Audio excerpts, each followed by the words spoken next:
بسم الله الرحمن الرحيم. إن الحمد لله نحمده ونستعينه ونستغفره ونؤمن به ونتوكل عليه ونعوذ بالله من شرور أنفسنا ومن سيئات أعمالنا. من يهده الله فلا مضل له ومن يضلل فلا هادي له. وأشهد أن لا إله إلا الله وحده لا شريك له وأشهد أن محمدا عبده ورسوله. أما بعد، فقد قال الله تعالى في كتابه العزيز: يا أيها الذين آمنوا اتقوا الله حق تقاته ولا تموتن إلا وأنتم مسلمون. وقال نبينا صلى الله عليه وسلم في حديثه الشريف: إن خير الحديث كتاب الله وخير الهدي هدي محمد صلى الله عليه وسلم وشر الأمور محدثاتها وكل محدثة بدعة وكل بدعة ضلالة وكل ضلالة في النار.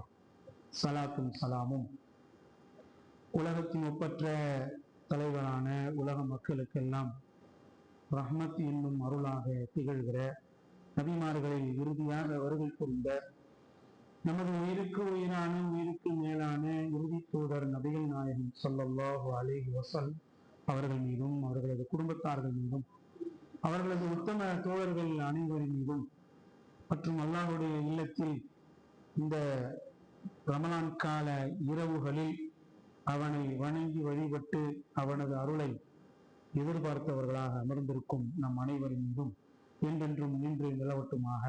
அஸ்ஸலாமு அலைக்கும் வரஹ்மத்துல்லாஹி வபரகாத்துஹு. கண்ணியத்திற்குரிய சகோதரர்களே, சகோதரிகளே, சஹாபாக்களுடைய வரலாறுகளை நாம் தொடர்ச்சியாக கேட்டு வருகிறோம். அதனுடைய வரிசையில இன்று நாம் அலா இப்னுல் ஹதுரமி ரலியல்லாஹு அன்ஹு என்று சொல்லப்படுகிற நபித்தோழருடைய வாழ்க்கையை சுருக்கமாக நாம் தெரிந்து கொள்ள போகிறோம். இந்த சஹாபியும் ஃபத்ஹு மக்காவுக்கு முன்னாடி இஸ்லாத்தை ஏற்றிருந்த ஒரு மிகப்பெரிய சஹாபி. எந்த அளவுக்கு அப்படின்னு சொன்னா,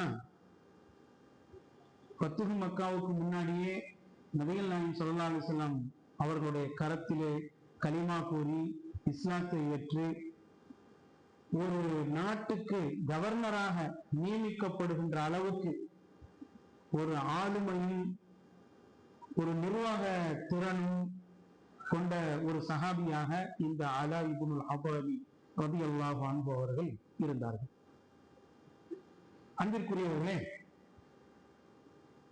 இஸ்லாத்தை ஏற்றவுடன் இந்த சஹாபியின் மூலம் நபிகள் நாயகம் ஸல்லல்லாஹு அலைஹி வஸல்லம் அவர்கள் செய்த ஒரு மிகப்பெரிய வேலை என்னவென்றால், பஹ்ரைன் நாட்டு மன்னருக்கு இஸ்லாமிய கடிதத்தை இவரிடம்தான் கொடுத்து அனுப்பினார்கள். நபிகள் நாயகம் ஸல்லல்லாஹு அலைஹி வஸல்லம் அவர்கள் பொதுவாகவே ஒரு நாட்டு மன்னரை போய் ஒருவர் சந்திப்பதாக இருந்தால் சாதாரண ஒரு ஆளை அனுப்பிட மாட்டாங்க. நல்ல தைரியம் உள்ளவராய், வாதத்திறமை உள்ளவராய், சமயோஜித சிந்தனை கொண்டவராய், எதையும் எதிர்க்க துணிந்தவராய், தன்னுடைய உயிரையும் அர்ப்பணிப்பதற்கு உரியவராய், அந்த மாதிரி எல்லா தன்மையும் கொண்ட ஒரு மனிதரைத்தான் நபிகள் நாயகம் ஸல்லல்லாஹு அலைஹி வஸல்லம் அவர்கள் அனுப்புவாங்க. ஏன்னா ஒரு நாட்டிலிருந்து இன்னொரு நாட்டுக்கு தூது எடுத்துட்டு போறதுங்கிறது சாதாரண விஷயம் இல்லை, என்ன வேணாலும் நடக்கலாம் இல்லையா? அப்ப அந்த இடத்திற்கு நபிகள் நாயகம் ஸல்லல்லாஹு அலைஹி வஸல்லம் அவர்கள் இவரை தேர்வு செய்திருக்கிறார். இவங்களும் என்ன செய்யறாங்கன்னா, பஹ்ரைன் நாட்டு மன்னர் வரலாற்றுல சொல்லப்படுது முன்திர் இப்னு சாவா அப்படின்னு. அல்லாஹ்வுடைய ஒரு பெரும் கிருபை என்னன்னா, அவர் அந்த கடிதத்தை கொண்டு போய் கொடுக்கும்போது படித்த மாத்திரத்திலேயே இஸ்லாத்தை ஏற்றுக்கொள்கிறார். அதுல இன்னொரு டிராபேக் என்னன்னா, நபிகள் நாயகம் ஸல்லல்லாஹு அலைஹி வஸல்லம் அவர்கள் காலத்தில் அவர் வாழ்ந்தும் இஸ்லாத்தை ஏற்றுக்கொண்டும் அவர் நபி அவர்களை சந்திக்கவே இல்லை. யாரு? இந்த பஹ்ரைன் நாட்டு மன்னர். அதனால அவர் அந்த சஹாபி என்கிற பட்டியலில் இருந்து இறங்கி அடுத்த தரத்திற்கு அவர் போய்விடுகிறார். அடுத்த தரம் என்னது? தாபி இல்ல, அதுக்கு நடுவுல ஒண்ணு இருக்கு. தாபிக்கும் மேலையும் சஹாபிக்கு கீழையும் ஒரு தரம் இருக்குது, ஒரு தபக்கா. அறிஞர்கள் அதை தனி தபக்காவாகவே என்ன செய்யறாங்க, குறிப்பிடுகிறார்கள், தனி தலைமுறையாகவே குறிப்பிடுகிறார்கள். அதான் அரபியில என்ன சொல்லுவாங்கன்னா முஹ்தரம் அப்படின்னு சொல்லுவாங்க. இந்த மாதிரி நிறைய நபர்கள் இருந்திருக்கிறார்கள்.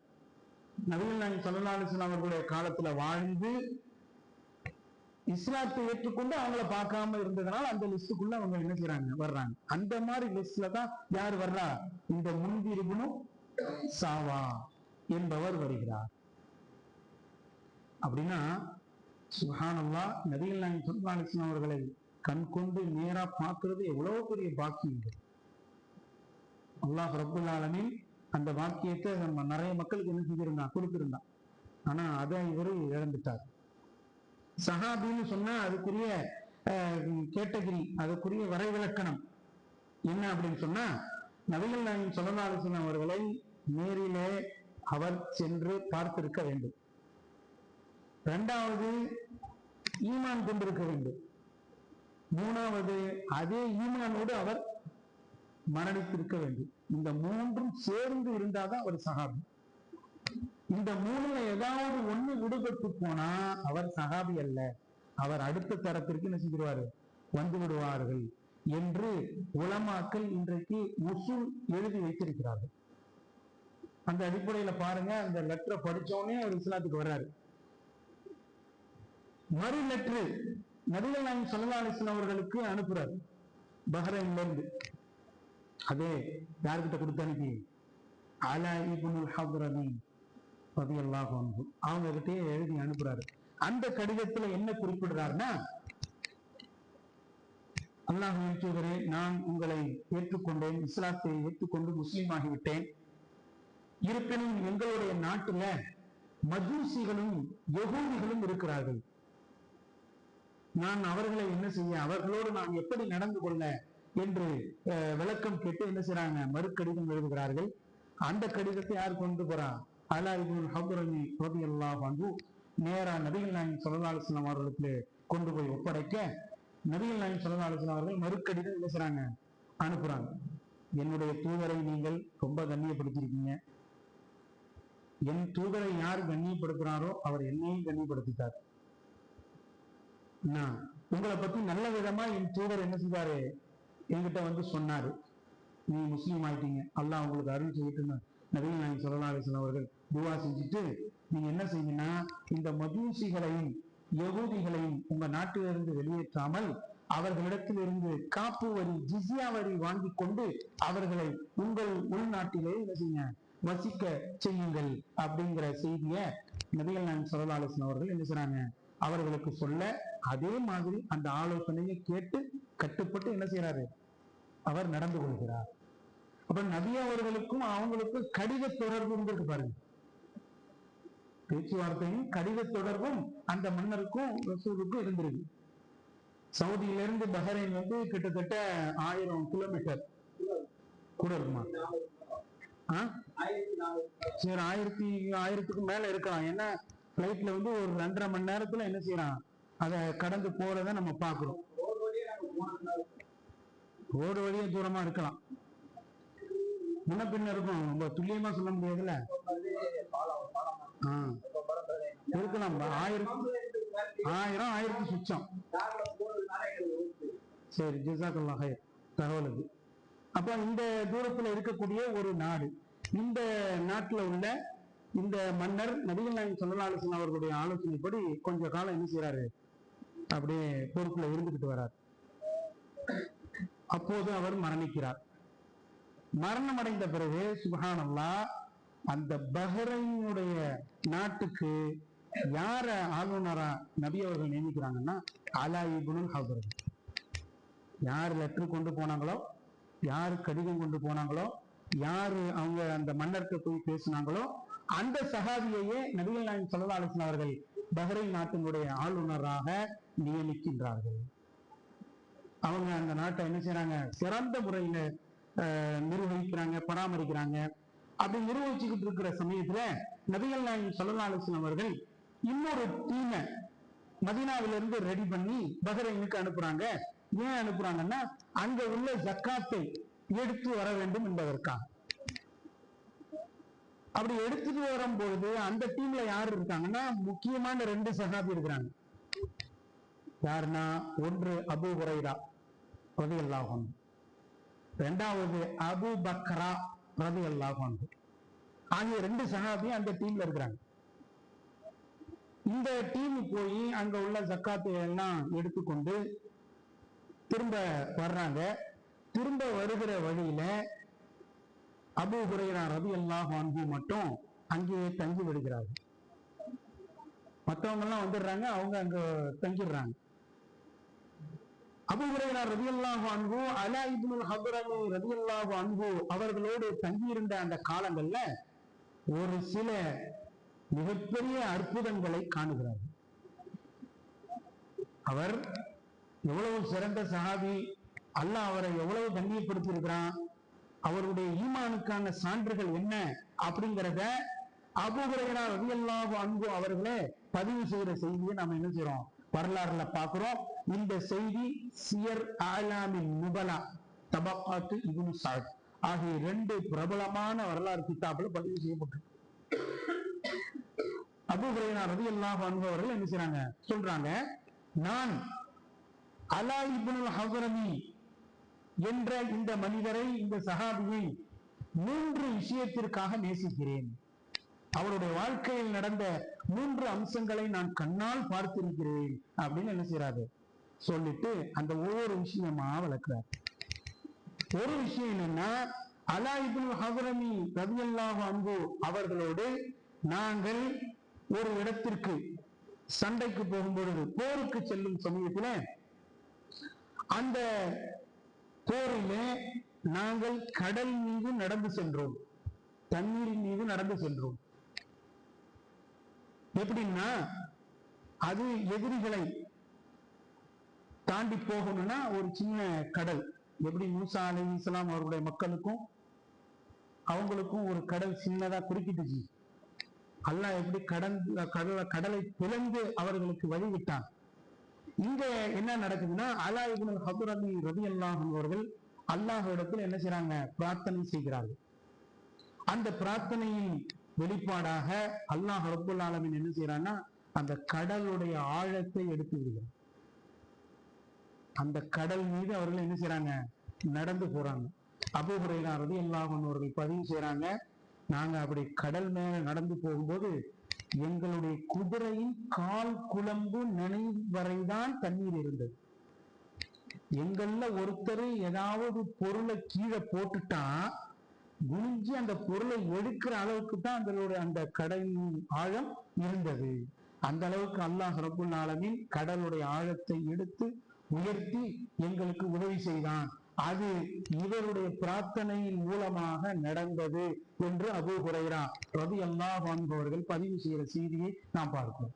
சுப்ஹானல்லாஹ், எப்படிப்பட்ட பிரார்த்தனைக்கு பதிலளிப்பு பாருங்க, எவ்வளவு ஆச்சரியமான ஒரு பிரார்த்தனை என்று பாருங்கள்.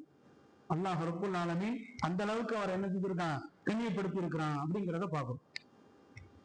2வது என்னன்னா, இதே போன்று அலா இப்னுல் ஹத்ரமி ரலியல்லாஹு அன்ஹு அவர்களுடைய பயணத்திலே நாங்கள் இருந்தோம். கடுமையான வெயில், கடுமையான வெயிலின் காரணத்தினால எங்களுடைய ஒட்டகங்களும் குதிரைகளும் மிரண்டு ஓடி போயிடுச்சு. பாலைவனத்துல எங்க தொலைஞ்சுதுன்னே தெரியல, எங்க கண்ணு கெட்டாத தூரம் அது தொலைஞ்சு ஓடி போயிடுச்சு. அந்த நேரத்துல எங்களுக்காக மழை வேண்டி அலா இப்னுல் ஹத்ரமி ரலியல்லாஹு அன்ஹு அவர்கள் பிரார்த்தனை செய்தார்கள். உடனே அல்லாஹ் என்ன செய்யறான், ஒரு மேகத்தை எங்களுக்கு அனுப்பி அந்த மேகத்தின் வழியாக எங்களுக்கு மழை பொழிவிக்கப்பட்டது. அபூ ஹுரைரா ரலியல்லாஹு அன்ஹு சொல்றாங்க, மழை பெய்வதற்கான எந்த முகாந்திரமும் இல்லை. வானத்திலே நாங்கள் பார்க்கிறோம், வானத்திலே எதுவும் இல்லை, அது மழை பெய்யக்கூடிய காலமும் அல்ல. அல்லாஹ் எங்களுக்காகவே அந்த மழையை இறக்கியதை போன்று இருந்தது. குறிப்பா சொல்லணும்னா, அதாவது மற்ற இடத்துல எல்லாம் மழை இல்லை, எங்களுக்கு மட்டும் நாங்க தங்கியிருந்த அந்த இடத்துக்கு மட்டும் அப்படியே சும்மா ஷவர் மாதிரி எங்களுக்கு மழை பொழிந்தது. அவங்களுக்கு மட்டும் அப்படியே கேடை மாதிரி அப்படியே மழை வருது. இப்படி மழை பொழிந்தது. மழை எங்களுக்கு கிடைச்சோன்னே நாங்க தண்ணீர் பைகளை நிரப்பிக்கொண்டோம், நாங்களும் தண்ணீர் அருந்தி கொண்டோம். ஓடி போன எங்க ஒட்டகங்களும் குதிரைகளும் வந்துருச்சு. பாலைவனத்துல ஓடி போன காணாம போன அந்த ஒட்டகங்களும் எங்களை நோக்கி திரும்பி வந்தது என்று அபூ ஹுரைரா ரலியல்லாஹு அன்ஹு அவர்கள் பதிவு செய்த செய்தியை நாம பார்க்கிறோம். இது இரண்டாவது அல்லாஹ் அவரை கண்ணியப்படுத்துவதற்காக செய்த ஒரு மாபெரும் அற்புதம், மாபெரும் கராமத்து. அடுத்து மூணாவது இவருடைய வாழ்க்கையை நாங்கள் பார்த்த ஒரு விஷயம் என்னன்னு சொன்னா, இவங்க பஹ்ரைன் நாட்டுடைய கவர்னராக இருந்தாங்களா இல்லையா? உமர் ரலியல்லாஹு அன்ஹு அவர்கள் ஆட்சி காலம் வந்த போது இவங்க இதை விட ஒரு பெரிய நகரத்தை நிர்வகிக்கணும் அப்படிங்கிறதுக்காக பஸ்ராவுக்கு மாத்துறாங்க. யார? அலா இப்னுல் ஹத்ரமிய பஸ்ராவுக்கு என்ன செய்றாங்க? மாத்துறாங்க. உடனே அலா இப்னுல் ஹத்ரமி ரலியல்லாஹு அன்ஹு பஹ்ரைன்ல இருந்து பஸ்ராவுக்கு போறாங்க. போகிற வழியில ஒரு இடத்திலே அலா இப்னுல் ஹத்ரமி ரலியல்லாஹு அன்ஹு அவர்கள் மரணத்தை சந்தித்தார்கள். அல்லாஹ் அவர்களுக்கு மரணத்தை கொடுத்தார். ஆனால் அந்த பூமி என்பது பாலைவன பூமி. அந்த பூமி என்பது ரொம்ப கெட்டியான பூமி. அதாவது மனிதர்களை அதிலே புதைக்க முடியாது, தோண்டி என்ன செய்ய முடியாது, புதைக்க முடியாது. அந்த அளவுக்கு ரொம்ப கெட்டியான பூமியாக இருந்துச்சு. இவர்கள் இறந்த போது நாங்கள் என்ன செஞ்சோம்? இவரை எப்படி அடக்கம் செய்வது என்று நாங்கள் திகைத்துக் கொண்டிருந்தோம். அப்போதும் அல்லாஹ் ரப்புல் ஆலமீன் எங்களுக்கு மழையை இறக்கினான். மழை பொழிந்தது. அந்த மழையின் மூலமாக தரை என்ன செஞ்சு? லேசானது. அந்த தரை எங்களுக்கு இலகுவானது. எந்த அளவுக்குன்னு சொன்னா, நாங்கள் கையில் வைத்திருந்த வாளாலேயே அவருக்கு குழியை நோண்டிவிட்டோம். அவ்வளவு ஈஸியா எங்களுக்கு அது இருந்துச்சு.